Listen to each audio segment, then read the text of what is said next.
McKinsey and Company released a report today further confirming what we already know to be true, that the COVID-19 pandemic has created global learning loss beyond scale.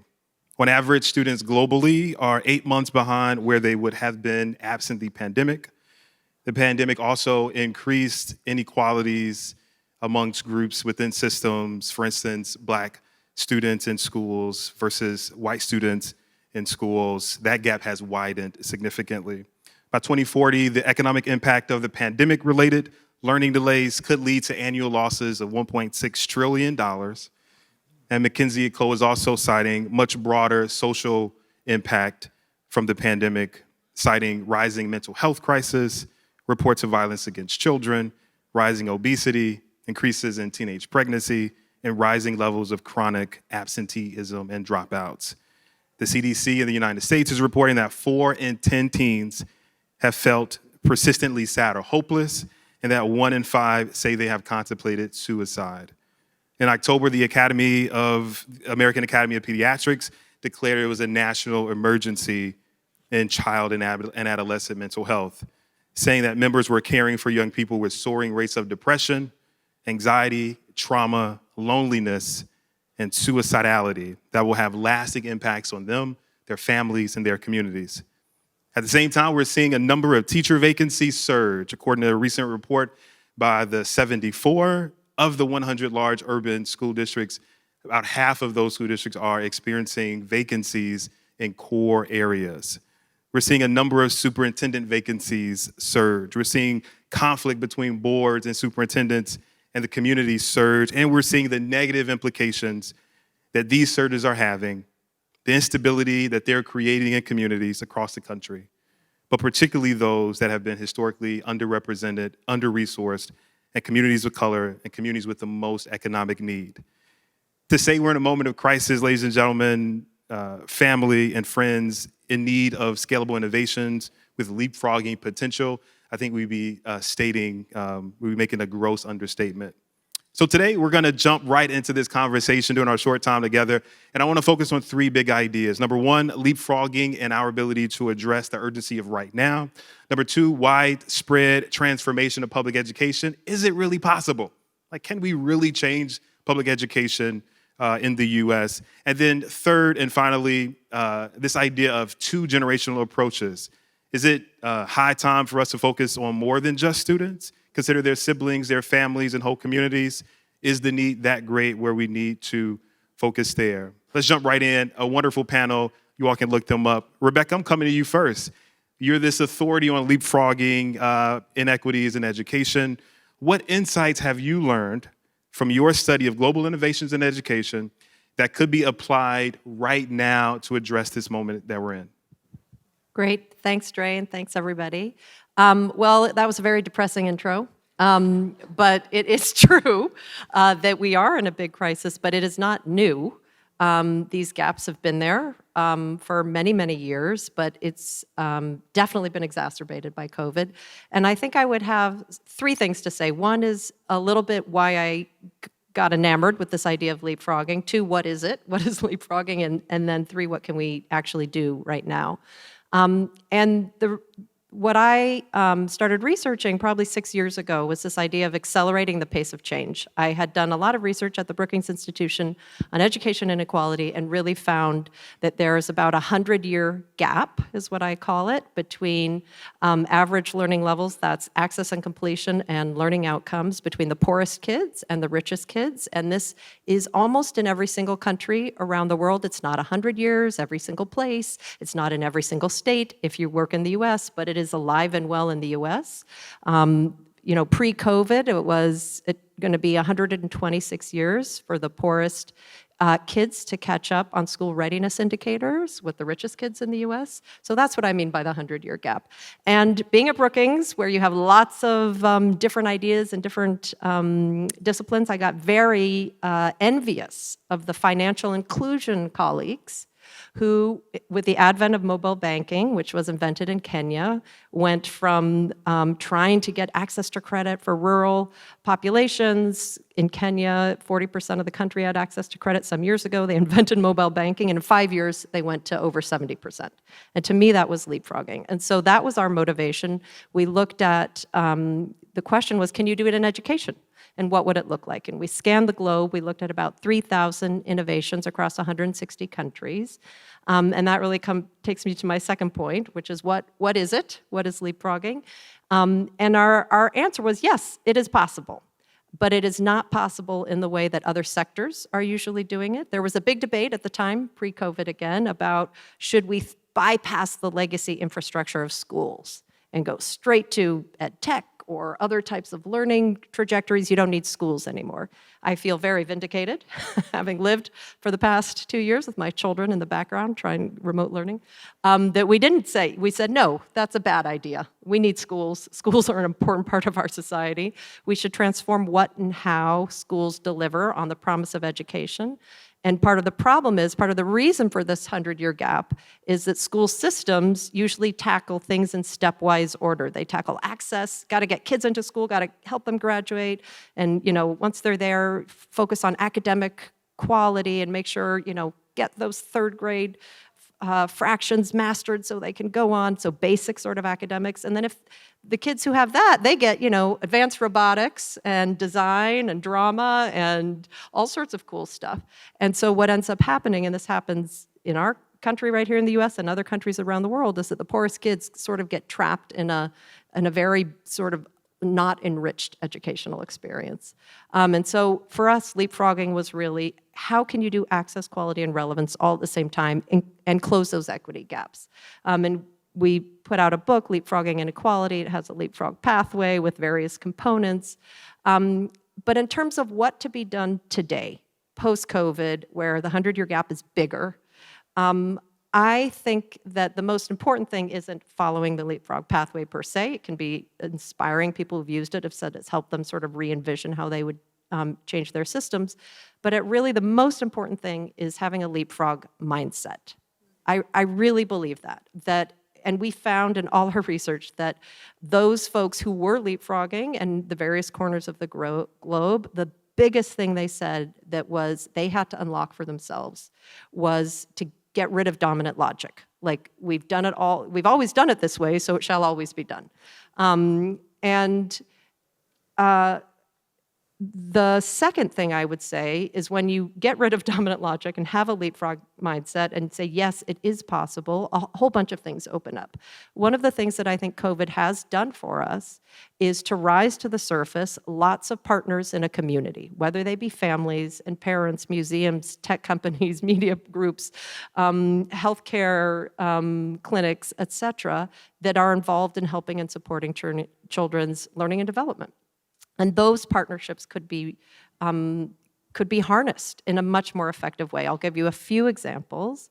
I just did the big picture learning school visit here at ASU+GSV. That is a great example. We went to a school that is in a district. It is a government, school, public school, same amount of dollars, and they do a wonderful job of both delivering on what they have to deliver to meet the California state standards, but they also bring in community members by placing their kids in high school in these internships. Another example from a very different context, but I think is inspirational and could provide inspiration for rural examples, because I think the big picture learning one works probably better when you're in an urban setting and you've got lots of stuff happening. From Brazil. This is an entire state that really did a big leapfrog move. This is Amazonas State in Brazil. Some years back, they had hardly any of their kids in rural areas were in secondary school. They needed to get them in, and they sort of scratched their head because they didn't have even enough teachers in teacher training college to staff all the possible future high schools that they would need. And so what they did is they looked around, they said, what do we have? Well, we've got a strong union with caring professionals. We've got a few teachers who are really top-notch.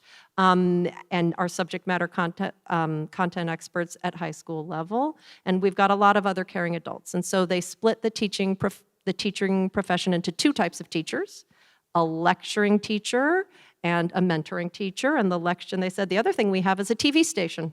And we have satellite two-way video uplink, and we'll distribute. We have little community centers in the rural areas. We'll distribute sort of TVs and satellite uplink.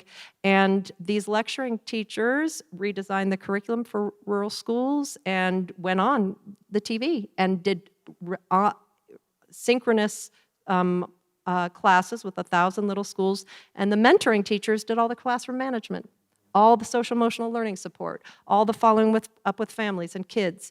And those kids, they had no access to secondary school, and in like a decade, boom, they were doing fine on the state tests. So those are, I think, some of the ideas that I think we should draw on for this moment. Interesting. So you found that when a country decided to kind of disaggregate this role of a teacher, not have 15 different expectations for a teacher, but allowing a teacher to focus in the area where that teacher is most strong, and using that teacher to support students in a way that would advance learning, their outcomes were better. Well, they had nothing, and then they had something. I don't even think they would say we have the best education system in the world, but those kids were not in school, in secondary school, in high school, and it worked really well.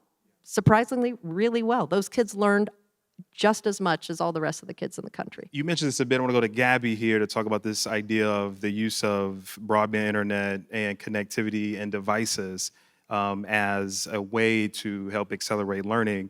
I want to come back to you later. I want to get your take on this. But Gaby, talk to us about the work that you've done in Texas to ensure that the communities in most need have connection to the internet, have devices, so that learning could be accelerated during this time. Gaby? Absolutely. Thank you, Dre. And taking everybody back to those early days of COVID, in the state of Texas, we have about 5.5 million public school students, about 3.3 million of whom qualify as economically disadvantaged. At the start of COVID, somewhere between 3 and 3.1 million of them had neither access to a device nor access to connectivity. So that's almost every economically disadvantaged student in the case.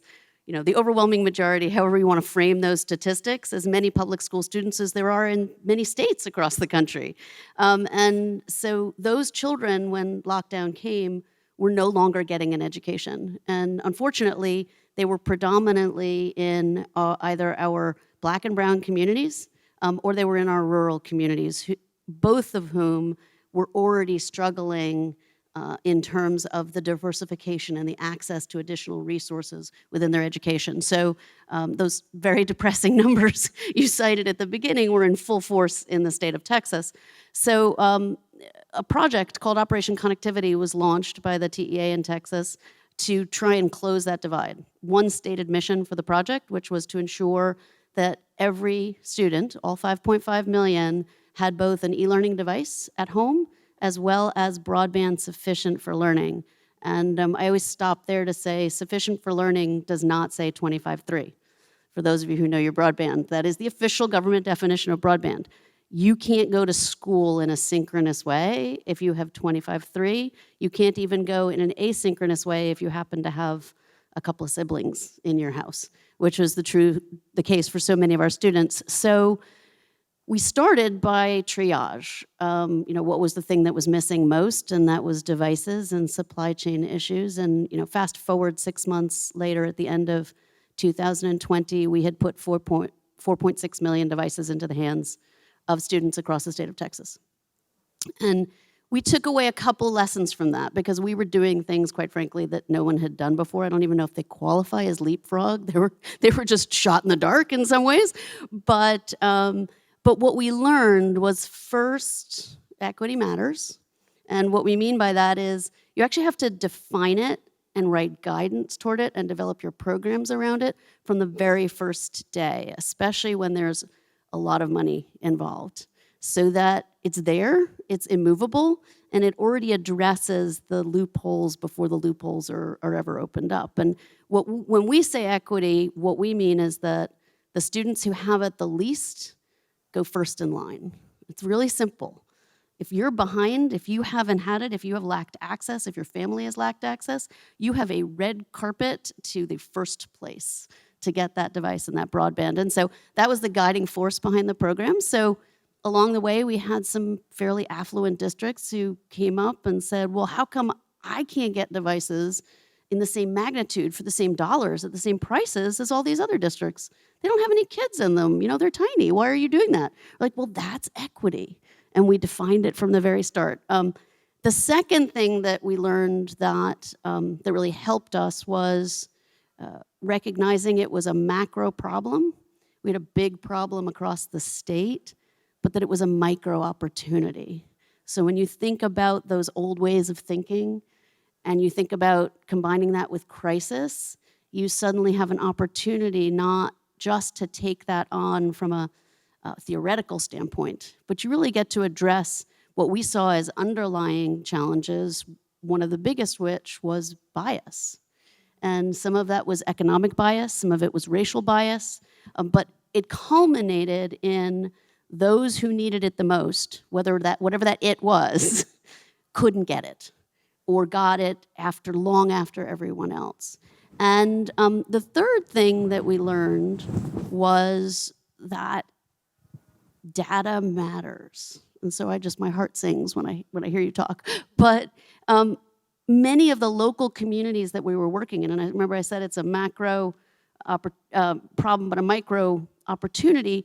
The opportunity was in the local environments. It wasn't in the classrooms, but it was in the digital classrooms. It was in the relationships between the schools and their populations, between the superintendents and their teachers, the teachers and their children, the local businesses, the hospitals, the social workers, the NGOs, all of those together, and the private sector.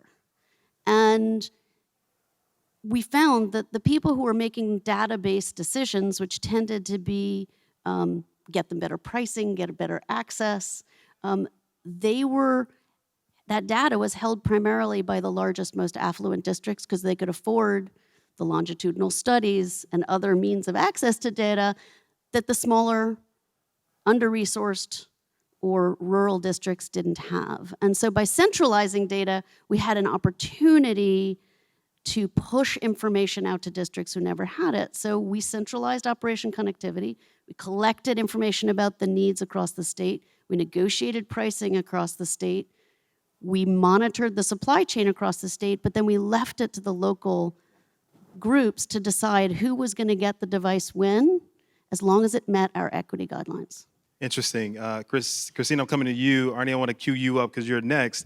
But what lesson, I'm not going to throw you into the debate about in-person versus remote at all, but I would like to know what lessons did you learn from kind of our emergency remote learning over the last 2 years? Where do you kind of see the field going from here? Yeah. First of all, thank you for using that language, emergency remote learning. I will say this over and over and over again. In fact, this is something that I presented the secretary. We call it emergency remote learning because we know that it's not necessarily best practice, but we were doing the best that we could in a situation that forced us to. Whether it was no access to physical textbooks or no access to devices or connectivity, we wanted to provide continuity of learning, and that's what we did. We also recognize that distance education is a field that has existed well over 100 years when correspondence courses were delivered via mail. It's a thing. And so there's research and there's history and there are best practices from that field that we have the ability to learn from if we're willing to listen. And that's where we are right now. It has historically been much more focused in the higher education space. So we have to be willing to make those relationships and those bridges with our higher ed folks to be able to learn from them. And I think just in general, I've heard several colleagues say that we shouldn't waste a crisis. I know Julie Young said that from ASU Digital Prep. I know Richard Collada has said that from ISTE. It's really my hope that for us in ed tech and education really consider that an opportunity right now as well. We knew that the system was inequitable before the pandemic. We have certainly seen that exacerbated, and it didn't always serve our learners. So this push to return to a sense of normal really does concern me because it didn't always serve our learners. So how can we make sure that we are learning from folks that have done this for a number of years and then bring that into our school systems? And it really starts with some professional learning. I cannot emphasize that enough. I'm a former classroom teacher. I use technology in my classroom quite often, but I was one of those early adopters. And I would go around and be like, hey, look at this cool tool. Look what it's doing with my emerging bilingual students for their language acquisition, for their content acquisition. And they were like, cool. And that's it. And now every teacher has been forced to use technology. How do we build upon that? How do we build their skill set so that they don't simply put the devices away when they're back in the classroom? That is my biggest fear. And we know, I heard a speaker earlier from Edmentum say they're increasing their overall use of their online course catalog in K-12. We're going to see that happen, whether it's through blended programs or hybrid programs. So how are we going to approach that? And the charge of my office is to provide the policy in that space and work with folks in the field to make sure that that happens. Breck, I'm gonna come to you later, so I really want to get your thoughts on this idea of using technology and ed tech and whether that can help us leapfrog or not. I want to go to Mr. Secretary, former secretary, who's had an extensive career in education, community service, someone that I admire a great deal and believe I'm in this position today because of your efforts. But I'm curious, do you think that transformation of the public education system is possible? And if so, what areas, what architecture, like what would you tweak to better it? First of all, I'm thrilled to be on this panel and thrilled to be with you. We go way, way back and see him leading this effort is just extraordinary. I think it's absolutely possible. In a tech conference, this might be a little bit of hearsay. I don't think it's the next technology. I really think what we lack is courage. We sort of know what works and we just don't do it. And so I'll just give two quick examples. One is we know different kids need different dosages of school. And our constant has been time forever. It's been 5 or 6 hours a day, 6, 7 hours a day, 5 days a week, 9 months out of the year. That works for some kids. Some kids need 8 hours a day. Some kids need 12 hours a day. Some kids might need 24 hours a day. When I went to college in the East Coast, I met a bunch of folks who had gone to boarding schools. I didn't know what a boarding school was. I always think what works for the wealthy in our country probably works well for the poor. I know there are kids at home in Chicago where it's not safe for them to go home at night, and they probably need a boarding school option. So that's just one thing that we don't do. The second, obviously, is talent. We know that great teachers matter tremendously. And when I was in D.C., traveled all over the country, we have 15,000 school districts. Everywhere I'd go, I'd ask, show me the one district that systematically identifies their best teachers, their most successful teachers and principals, and places them with the kids who need the most help on the equity. And maybe it's changed. I'm a little bit out of date now, but I don't know if there's a single district out of 15,000 that systemically identifies, attracts, recruits, retains, compensates their best talent to go to the most disadvantaged communities. So until we as adults summon the courage to do what's right, we're going to keep talking about these issues and not seeing the kind of breakthrough innovation, the breakthroughs in achievement, the leapfrogging that you talked about. So not necessarily these new grand ideas, but like doing the thing that we know works and makes sense and doing that at scale. I'm all for grand ideas and new ideas, but I just think there's so much that we do know. For me, this is not putting a man on Mars. It's not finding a cure for cancer. It's not rocket science. We sort of know what works, but we lack the courage as adults to do what we know is best for kids. Yeah. Mike, I want to get you in this conversation. You just kind of co-authored a piece with the 74 with two folks. One that I know extremely well, Jean-Claude Bizard, the great.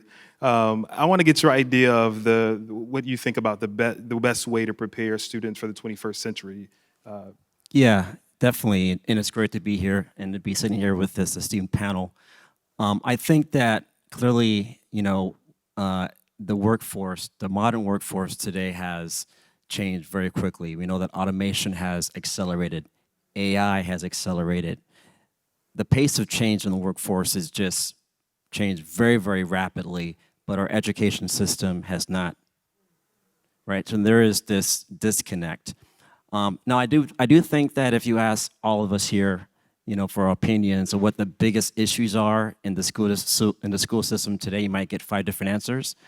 But I do believe that we can all agree that there are some systemic issues today in the system. And what I truly believe is there are 3 critical issues that I think if we can solve, then we could probably leapfrog education and from an equity perspective. And what are those issues? I think the number 1 issue is STEM, right? STEM for all. Having 2 kids, I want my daughter and I want my son to know that they can have educations or have careers as an engineer, as a scientist, or be, working for the, major IT company in the future. I want them to know that they can be qualified and, do great things, right? But they need to be encouraged, of course, by me and my wife, but they need to be encouraged by teachers, right, in the school. That's really important. So STEM for all is really, really important. I think number 2 is literacy. Reading and writing, we take this for granted, but there are so many kids today that can't read. And they can't, if you can't read, that's one thing. If you don't have digital literacy, so I think literacy comes in 2 phases, traditional literacy and digital literacy. How to use technology, how to use devices. Those 2 things are requisite for success in the modern workforce. And the 3rd thing is, I truly believe, is that we need to use technology to help teachers go to where the student is in their learning, right? Everyone learns differently. Everybody is unique, right? And if we can use technology in a very thoughtful way, we can help teachers be more empathetic in how the student learns. Because again, it's not about mastering whether or not you know the derivative of x squared. It's mastering critical thinking skills, right? And that, using technology to help teachers go to where the students, I think, is a great way to help them be more effective long term. Kristina, I'm gonna go to you. You got 60 seconds for this answer, okay? You're currently sitting in a seat of influence for the public education of students in our country. Yep. How are you thinking about the transformation of public ed? What specific areas are you kind of preparing to affect in order to, accelerate learning for kids? Think differently about the work. So the bipartisan infrastructure law that was signed by the president back in November actually codified into law the definition of digital equity and digital inclusion. And that is grounding the work that we're doing in the Office of Ed Tech. So we are framing everything through digital equity and opportunity, because once we have that digital equity, we get to the opportunities. We're also an office that serves P20 and workforce. So we have to be thinking in the long run here. So our work really will be focused on digital equity and opportunity through digital inclusion, ecosystems, and then the emerging trends and technologies. I would love for Chairwoman Rosenworcel and myself to get together and be like, what are we doing about the digital divide? And we actually have a meeting at the end of this month, so I'm excited about that. Put her on blast. So I'm going to go with digital divide and the digital equity work. Let's break this up a little bit. Lightning round, folks, all right? We're going to do this old school thumbs up, thumbs in the middle, thumbs down. And if you feel very passionately about the thing, then you have less than 15 seconds to comment. But I'm going to name an area, a topic, and you let me know if you think this has the potential to leapfrog, to advance a learning in our new system. And then again, if you feel really strongly about it, you want to comment on it, jump in there. But we got 15 seconds. Are you ready? Are you ready? Here we go. Number 1, blockchain technology. Everybody had a vote now. You can't, no opt-outs here. All right, cool. I'm the only one with a thumbs up. Go. All right, talk to me about blockchain. Go. Come on, Ed Tech. If you link it to competency-based assessment, yes. Verifying competency. Oh, we're changing answers now. All right. Okay. Context. Sorry, there's context missing. Got it. All right, let's go next one. Artificial intelligence, the metaverse, and AR, VR technologies. Oh, I see a thumbs in the middle. Who feels passionate about this? I want to talk about 20 seconds.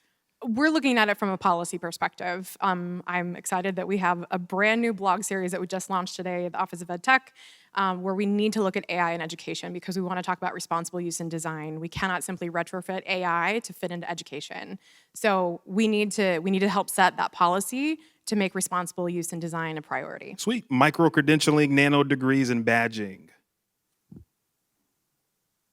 Heck yeah, Digital Promise has an amazing micro-credential platform. Y'all, check us out. Nice I'm gonna take plug. that one. Number 4, competency-based education.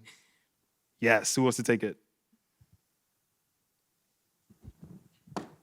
Quickly, time's been the constant, learning's been the variable. We got to flip that. Learning's got to be a constant, and time's got to be the variable. Core curriculum, social emotional learning, CTE. I love it.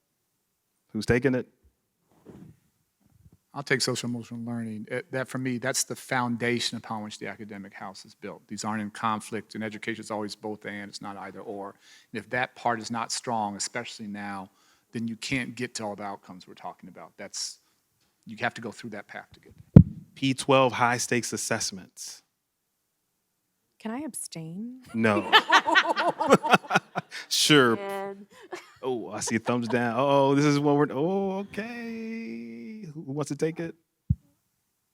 I struggle with it, my fingers in the middle, in the sense that I love data. And I think the only way we're truly going to help the students who need it the most is to be able to find them. And if that's the purpose behind those assessments, I can get behind them. If that's not the purpose, I really struggle with it. We can spend a lot of time Ditto. talking about that one. Moving on, institutions of higher education. We're going to thumbs down the about whole them? institutions of higher education. Well, you know, there are, so I think an organization just recently announced that they are creating a pathway for a livable wage career that does not require a college degree. So are institutions of higher education, Essential if they're reformed. if they're Oh, well, that's you're qualifying again. Context is important. I think we have to move away from this idea that the only way you've finished your Thank you. education, that you have a real education, is if you go to an institution of higher learning, or we're going to take that 100 years and make it 250. traditional grading and reporting. Ooh, okay. So then why don't we do something about that then, y'all? Come on. The role of the teacher. Yes. And finally, school boards. Can we all abstain? Okay, all right, we'll save that for another approach. Rounding out our time together today, let's talk about two generational approaches. Are two gen approaches a meaningful pathway to economic security, agency, and well-being? Arne, I'm gonna start with you. You have had a number of opportunities present themselves to you after leaving the Secretary of Ed Rowe. However, you've chosen to return to our hometown to do work that is deeply personal to both of us. We know people that have been a victim to gun violence. We know families and communities that have been destroyed as a result of it. And you've dedicated your time, your energy, your resources to solving this problem. The question that I have for you is actually, tell us about Chicago CRED and how you are creating real economic destiny for men in our community, giving them a sort of a first chance. I'll be very quick because we actually have a panel next year and our guys are here. So if you're interested, please stay and give you a longer version. The reason I often say we're motivated by our successes, but we're haunted by our failures. Lots I'm proud of when I led the Chicago Public Schools. Happy to talk about that in another panel. But on my watch, in my 7.5 years, on average, we had a child killed every 2 weeks due to gun violence. And I know we as adults fail to keep our kids safe. So everything I've tried to do all my life to talk about deferring gratification and plan long-term and go to college, we have so many kids, thousands and thousands of kids, literally just trying to survive every day. And the question they always have is if I grow up, not when I grew up. Most of us grew up talking about when I grow up. That's just not reality. And so that's why I'm trying to do that. If we can make stuff safer, then kids can start to imagine a future for themselves. Michael, you spend a lot of time at Intel. How is Intel thinking about their corporate social responsibility efforts, empowering students, families, communities with devices so they can access this digital economy? Yeah, so it starts with Intel's purpose, which is to enrich the lives of everybody on the planet. And I can't tell you, a company that is really serious about that purpose every single day. And, it's easy to put your CSR activities in the foundation or different business group, but we have a CSR motion that's in our business unit, right? Because we truly believe that to be about our purpose. It's not about just the dollars and cents. It's about doing good. Because if you do good, it's good for business. So a couple years ago, the company launched this platform called the Intel Rise Technology Initiative, which is focused on addressing issues caused by the pandemic.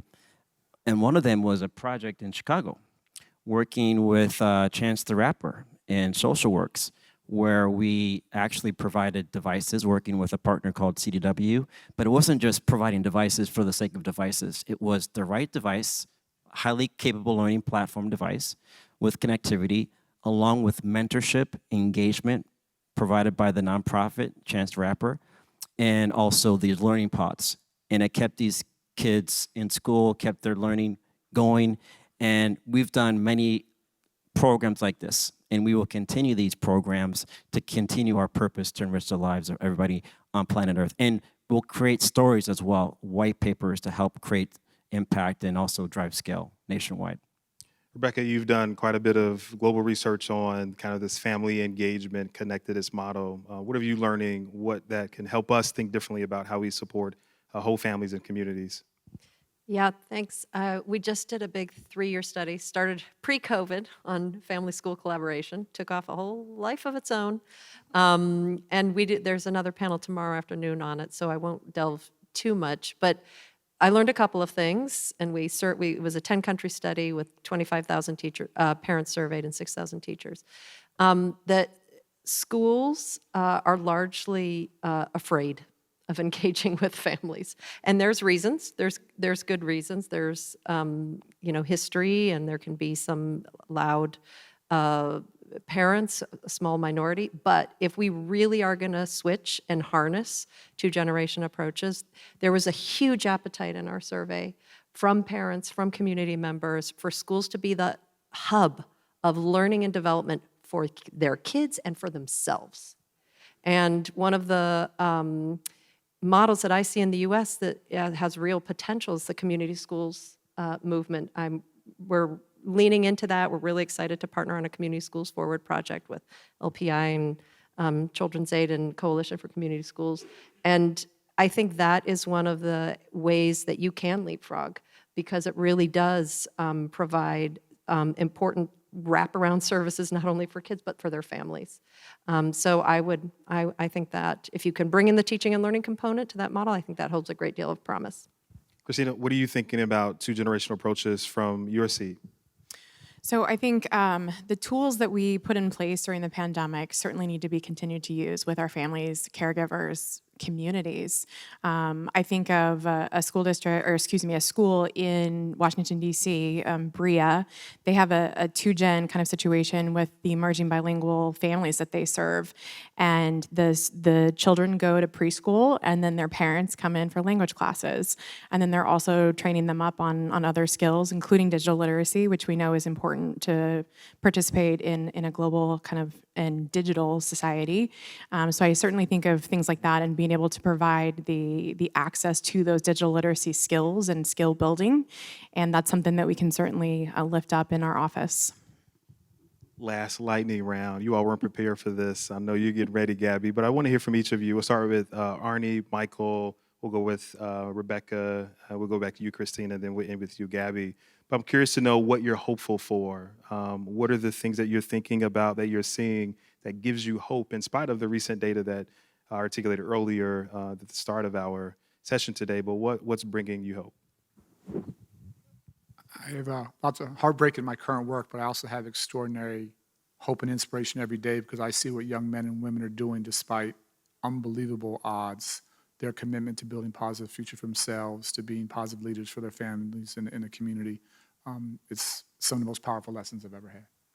Thank you. I would say that I was just in London a couple weeks ago attending BET, and I was just, in awe with the passion that people all had. Everybody had this connection to making sure that kids are being prepared for the future, and I see that here as well. The passion in this room. I'm hopeful that people can listen here and just know that we don't have all the answers, but just walk away with a call to action to do something good. I think that's the mandate that we all have. Thanks, Michael. I think for me, the thing I'm most hopeful about coming out of COVID is that there's a real thirst to break with this dominant logic. There's a real openness to sort of open oneself to a leapfrog mindset. And we do need incrementalist improvement approaches, sure, but my worry is that if we spend all our time there, money, time, talent, opportunity, we won't get to the leapfrogging approaches. And I think there's a window of opportunity to really balance that out. Kristina? I actually want to go back to the report that you started with and those data around the mental health aspect. I attempted suicide my senior year of high school. And had I had certain relationships and processes in place, I know that I could have gotten the help. So I appreciate all the conversations that we're having around social emotional learning, mental health, and well-being. And whether it involves technology, I don't need it to involve technology, but we need to be there for our kids. Gaby? I think in focusing on leapfrogging, we're talking about building a strong foundation. That means we're focusing dollars on broadband. We're focusing on closing the digital divide. And that makes me hopeful that we actually will do the leapfrogging and build off those fabulous foundational pieces that we sometimes ignore. That's our time today. Can you all help me thank our panelists, ladies and gentlemen?